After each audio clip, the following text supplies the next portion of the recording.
I find inspiration in movies way more often than I do in photography.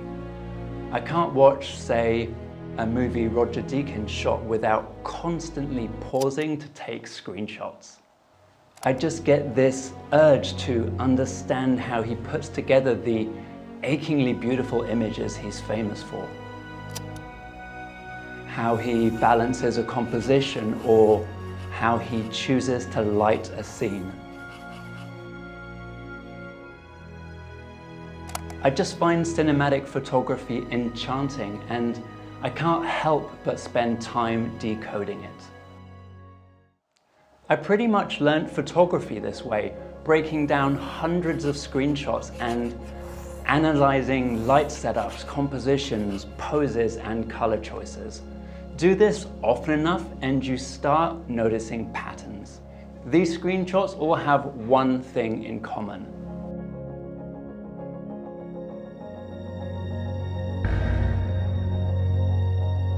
The day I realized how important depth was, my photography improved significantly. And that's what I want to talk about today, how bringing a sense of depth into your photos will make them more visually interesting and more engaging. Okay, why is depth so important? I think it's because photos are just two-dimensional. What we perceive as depth in a photo is actually the illusion of depth. It's a visual trick, basically. A photo with a sense of depth is a photo that replicates the way we see the world around us. Focus on someone and everything else behind them falls out of focus. Our brains are wired to better understand photos that acknowledge this missing third dimension. They tell us what's important, what we should focus on. They are quite literally easy for us to process. Here's another way to think about it. To improve as a photographer, we have to learn a new language, and that's visual language. Creating visual depth it's a bit like articulating properly when you speak. It makes it easier for others to understand what you're saying. If you can't separate your words when you talk, if you mumble, your message is going to be unclear. And if you can't separate your subject from the rest of your scene, then your visual message will be unclear too. Creating this visual illusion starts with a narrow depth of field. This is going to result in a narrow focus area. So only elements in the same plane as your subjects are going to be sharp. Everything else is just going to fall out of focus.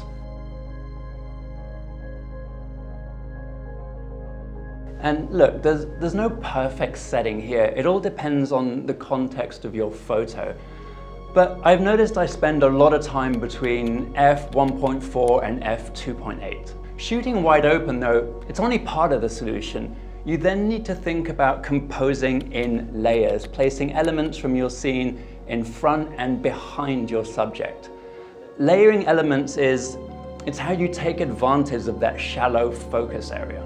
The wide aperture and layering work together to separate the subjects from the surroundings. So if they'd shot this image at, say, f16 or something, the whole scene would be in focus, the foreground, the middle ground, the background, and the model would blend into the vegetation. This would be a busier and harder to process photo.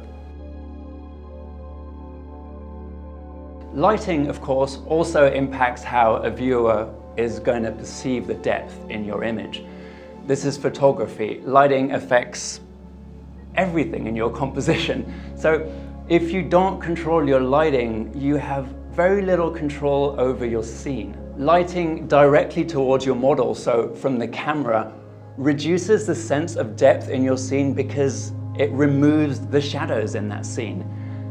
And shadows are important. They give our brain data about the shape and the texture of objects. So flat frontal lighting, well, it doesn't work, and that's why it's called flat lighting. It floods a scene with light and it removes the shadows. making it harder for our brains to build a three-dimensional model of the scene. Good lighting is often about creating visually pleasing shadows, not eliminating them entirely. In other words, don't use a camera-mounted flash. It's just a terrible idea 99% of the time. I like to place my main lights off to the side or behind the subject. So to create this photo, I place one strobe light behind the model and one to the other side.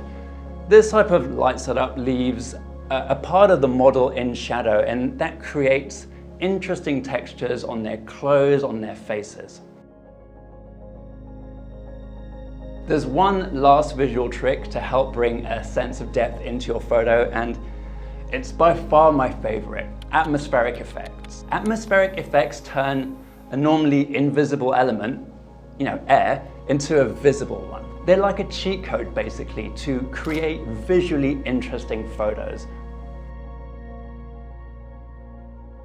I don't think my photography would be anything like the same without atmospheric effects. Atmospheric effects are things like dust, haze, mist, fog, smoke.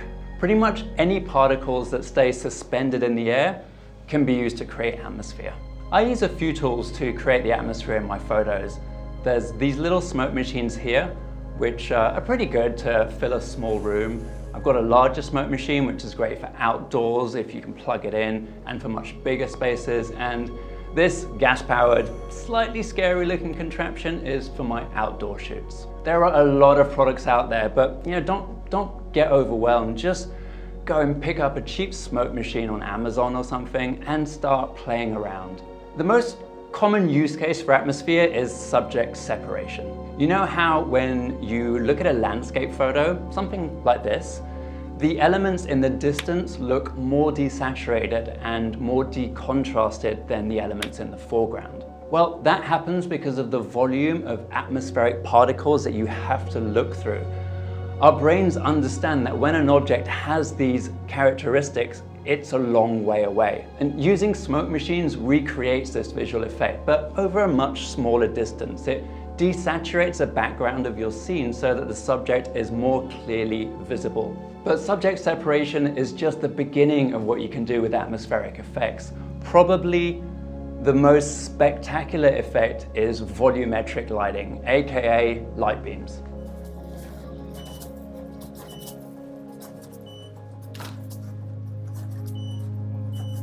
I could have just used some haze to separate the models from the background. It would have worked fine, but including those light beams, well, it adds a little magic to the scene.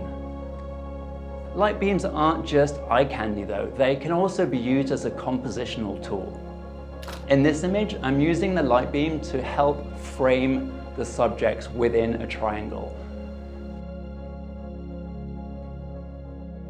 Framing is a great way to draw attention to your subject. Next up, visual storytelling. If you've watched any of my other videos, you'll know I'm a wee bit obsessed with this. And atmosphere is a great tool to tell stories. This image shows the Aztec god Mictlan rising up from his underworld kingdom in a puff of smoke. I don't think you need to be familiar with his story to understand that the smoke is telling you something about the character in this photo. Atmosphere can help add narrative interest to your photos in subtle and not so subtle ways. Lastly though, atmosphere is also a budget photographer's best friend because, well, it's great at hiding things. And when you don't have the budget to dress up a location, a smoke machine can be absolutely invaluable. The smoke in this photo is pretty much hiding everything I didn't want in my composition. Used properly, atmosphere can make an average location look way more interesting, bumping up the production value of your photo shoot in the process. Okay, let me try and summarize all of this. To create depth, start by selecting a shallow depth of field on your lens. Next, layer your composition. That will take advantage of that shallow depth of field. use foreground and background elements in that composition. Then you want to look at lighting your scene deliberately to create visually pleasing shadows on your subjects that will show off their shape. Don't blow out your shadows with frontal lighting. All right, that's when we bring in the secret weapon, atmospheric effects. I talked a lot about atmospheric effects in this video for two reasons. One is, I love them. I love the way atmosphere looks in photography. And the second is that not that many photographers use atmosphere, and I think that's an opportunity to stand out from the crowd. There is a learning curve here though. Understanding the nuances of atmospheric effects takes time. It took me time anyway. Just turning up to a photo shoot with your brand new smoke machine and hoping everything works out okay, probably not a great plan. Take some time, put some hours in. It's taken me years to get really comfortable with this, almost as long as it took me to get comfortable with lighting and composition. That being said, I really believe it's worth the effort. Once you understand how visual depth works, your photography will improve. You'll be able to create more complex, more layered work. Good luck.